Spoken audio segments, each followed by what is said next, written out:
ఇప్పుడు అమౌంట్ కూడా బాగా ఇబ్బంది అవుతుండే. ఇటు కెమెరా అంటే బాగా ఎంత కెమెరాకి అప్పుడు ఎంత స్టార్టింగ్లో మనిషికి 50,000 వేసుకోవడానికే ల్యాప్టాప్ మా అమ్మది ఒక చైన్ ఇది ఏదంటారు కదా కుదబెట్టిన రోజు బ్యాంకులో అట్లా కుదబెట్టి 50 తీసుకొచ్చి ఇట్లా కెమెరాకి పెట్టినాం.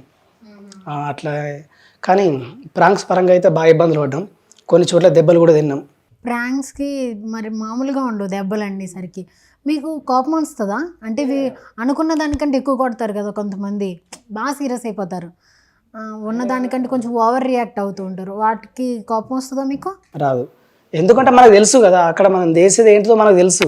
అలాంటప్పుడు మనమే సర్దుకుపోయి వాళ్ళని రిక్వెస్ట్ చేసి అంత ఉండాలని కోపడితే లాభం లేదు. అక్కడ ఒకసారి ప్రాంక్ చేస్తారు, చేసేసిన తర్వాత ఆ వీడియో వాళ్ళకి పోస్ట్ చేయాలో లేదో అనేది వాళ్ళని అడుగుతారా ప్రాంక్ అంతా అయిపోయాక? అడుగుతాం. ఎందుకు? లాస్ట్లో అంటే వాళ్ళు పర్మిషన్ మాకు ఖచ్చితంగా కావాలి కదా. కొంతమంది పెట్టిన అంటే రిలీజ్ చేస్తాం, తర్వాత గొడవ అవుతుంది. అరే మిమ్మల్ని అంటే ఎవరు అడిగిరా మీరు ఇట్లా అంటారు ఖచ్చితంగా. అందుకే అడిగేసి వాళ్ళు ఓకే అంటే అప్పుడు చేస్తాం.